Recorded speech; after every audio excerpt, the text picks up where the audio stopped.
రాజన్న సిరిసిల్ల జిల్లాలో ఉన్న government medical college గురించి అయితే ఇన్ఫర్మేషన్ తెలుసుకుందాం. Welcome to Edunine career guidance, Josh innovations private limited, Edunine overseas consultancy. మనకి ఈ కాలేజ్ కూడా కేసీఆర్ హయాంలో అంటే ప్రతి జిల్లాకి ఒక మెడికల్ కాలేజ్ ఉండాలి అన్న మోటో ఏదైతే పెట్టుకున్నారో అందులో భాగంగానే ఎస్టాబ్లిష్ చేశారు. 2023లో అయితే ఎస్టాబ్లిష్ చేశారు. ఓకేనా. ఈ కాలేజ్ మనకి Kaloji Narayana Rao university of health sciences అండర్లోనే ఉంటుంది. ఇది మనకి వరంగల్లో ఉంది. మీ అందరూ కూడా వెళ్ళి విజిట్ చేయొచ్చు కూడా. నేషనల్ మెడికల్ కమిషన్ NMC యొక్క గుర్తింపు అయితే ఈ కాలేజ్కి ఉంది. గుర్తింపు ఉన్న కాలేజ్నే మీరు సెలెక్ట్ చేసుకోండి. ఓకేనా. మనకి ఈ కాలేజ్, ఈ గవర్నమెంట్ కాలేజ్ సిరిసిల్లలో ఏదైతే ఉందో ఆ గవర్నమెంట్ కాలేజ్ అనేది 2023లోనే ఎస్టాబ్లిష్ చేశారు కదా.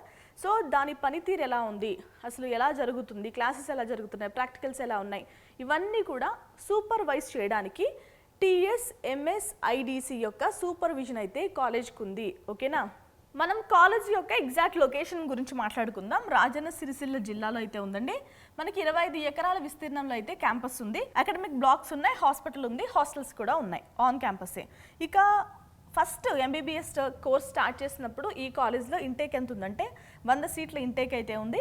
NMC గుర్తింపు కూడా ఉంది. మనకి ఏ అకాడమిక్ ఇయర్ నుంచి అంటే 2023-24 అకాడమిక్ ఇయర్ నుంచి మనకి ఈ 100 సీట్లకి గుర్తింపు అయితే ఉంది NMC ద్వారా. సో వీళ్ళ కాలేజ్ యొక్క విజన్ ఏంటంటే hospital facilities integrated with the medical college to provide practical training and quality health care to the local community. So లోకల్గా ఉన్న కమ్యూనిటీకి, అక్కడున్న ప్రజలకి హెల్త్ కేర్ అనేది అందించడమే వాళ్ళ ఉద్దేశం. సో అందుకే కాలేజ్లో ట్రైనింగ్ ఇస్తారు. మనకి టీచింగ్ హాస్పిటల్ కూడా ఉంది. మనకి ఈ కాలేజ్ వచ్చేసి కేసీఆర్, అప్పటి సీఎం ఉన్నారు కదా కేసీఆర్ గారి చేతుల మీదుగా అయితే సెప్టెంబర్ 2023లో అయితే ఇనాగ్రేషన్ అయితే చేశారండి కాలేజ్కి. సో ఫర్దర్ డీటెయిల్స్ చూద్దాం. మనకి అసలు MBBSలో సీట్ రావాలంటే మేజర్గా ఉండాల్సిన ఎలిజిబిలిటీ క్రైటీరియా ఏంటి? ఫస్ట్ మనం ఇంటర్మీడియట్ అనేది పూర్తి చేయాల్సిన అవసరం ఉంటుంది. లేదు అంటే చాలామంది ఈక్వాలెంట్ ఎగ్జామినేషన్స్ రాస్తారు కదా. సో ఈక్వాలెంట్ ఎగ్జామినేషన్స్ సబ్జెక్ట్స్ ఏంటండి అంటే ఫిజిక్స్, కెమిస్ట్రీ, బయాలజీ, లేదు అంటే బయోటెక్నాలజీ అండ్ ఇంగ్లీష్ సబ్జెక్ట్స్లో అయితే మనం పాస్ అవ్వాలి. ఓసీ విద్యార్థులైతే 50% మార్క్స్ తక్కువ రాకుండా, BC, SC, ST విద్యార్థులైతే 40% మార్క్స్ కంటే తక్కువ రాకుండా అయితే మీరు స్కోర్ చేయాల్సిన అవసరం ఉంటుంది. సో వీటన్నిటితో పాటు ఇంటర్మీడియట్ అయిన తర్వాత మళ్ళీ మనం స్టార్ట్ చేస్తాం కదా రేస్, కాంపిటేటివ్ ఎగ్జామ్స్ రాయడం. సో నీట్ UG ఎగ్జామ్ అనేది కంపల్సరీగా క్వాలిఫై అవ్వాలి. క్వాలిఫై కాకుండా మీకు MBBSలో అడ్మిషన్ అయితే దొరకదు. అది ఏ కోటా అయినా, NRI కోటా అయినా, మేనేజ్మెంట్ కోటా అయినా, కన్వీనర్ కోటా అయినా మీకు నీట్ UG ఎగ్జామ్ అనేది కంపల్సరీ క్వాలిఫై అవ్వాలి. ఇంజనీరింగ్కి మనకి మెడిసిన్కి మేజర్ డిఫరెన్స్ ఇక్కడేనండి. మనకి ఇంజనీరింగ్లో చూడండి మేనేజ్మెంట్ కోటా అనేది కాలేజెస్ వాళ్ళే ఫిల్ చేస్తారు. బట్ మెడిసిన్లో అలా కుదరదు. మేనేజ్మెంట్ కోటా కూడా గవర్నమెంట్ ఏదైతే అథారిటీ బాడీ ఉంటుందో వాళ్ళే కౌన్సిలింగ్ ప్రాసెస్ మొత్తం చేస్తూ ఉంటారు. రైట్. ఇక మీకు ఎలిజిబిలిటీలో ఇంకొక ఇంపార్టెంట్ విషయం ఏంటంటే మీరు 2025 డిసెంబర్ 31వ తేదీ లోపు, అంటే ఆ తేదీ వరకు మీకు 17 సంవత్సరాలు అయితే నిండి ఉండాలి. సో 17 సంవత్సరాలు నిండకుండా ఉన్న విద్యార్థికి అయితే అడ్మిషన్ దొరకదు. అప్పర్ ఏజ్ లిమిట్ అయితే లేదు.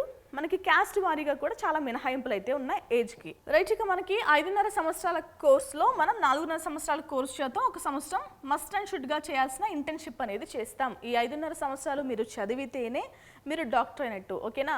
మీరు మళ్ళీ డ్రాప్ అవుట్లు ఇవన్నీ చేస్తే కాలేజ్ ఫీజు పూర్తిగా పే చేయాల్సిన అవసరం ఉంటుంది. మీరు డాక్టర్నే పేరుకు దూరం అయిపోతారు. డాక్టర్ అంటే లేదంటే ఆ యాప్రాన్ వేసుకుని ఆ స్టెథోస్కోప్ మీరు మెడలో వేసుకుంటే ఎక్కడ లేని గౌరవం అనేది మీకు ఆటోమేటిక్గా వచ్చేస్తాయి.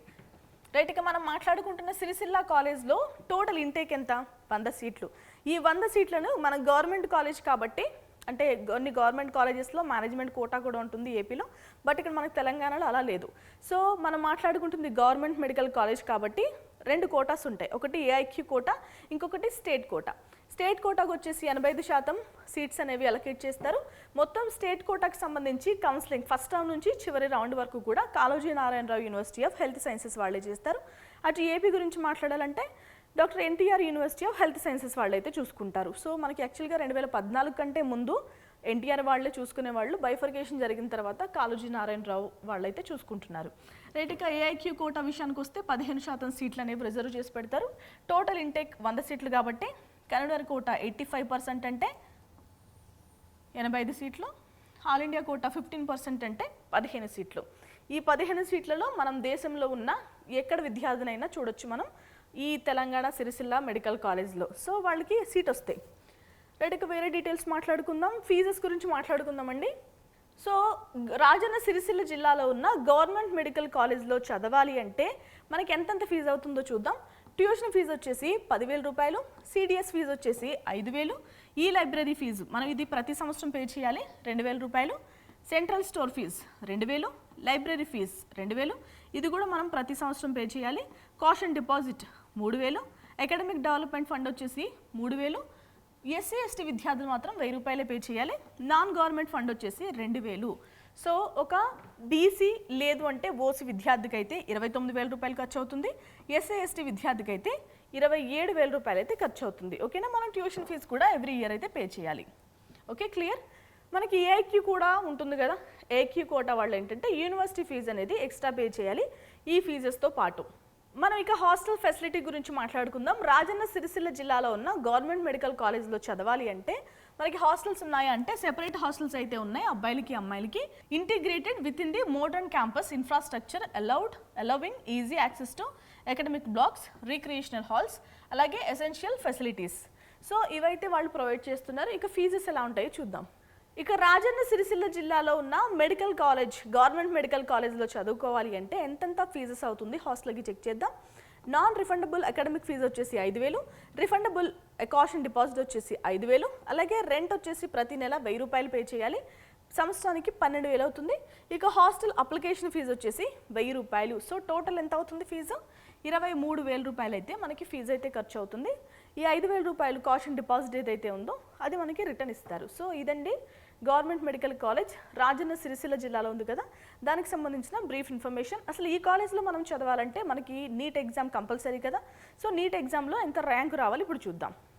సో మీరు కనుక ఓసీ విద్యార్థులైతే అబ్బాయిలకి అయితే కనుక 1,53,109 లోపు ర్యాంకు రావాలండి. ఇక అమ్మాయిలైతే 1,71,139 లోపు రావాలి. బీసీ ఏ కేటగిరీ అయితే 2,78,980 లోపు, బీసీఏలో అమ్మాయిలైతే కనుక 2,73,937 లోపు ర్యాంక్ రావాలి. ఇక బీసీ బి కేటగిరీ వాళ్ళకైతే 1,87,217 లోపు, అమ్మాయిలకు వచ్చేసి 1,87,602 లోపు ర్యాంక్ రావాలి.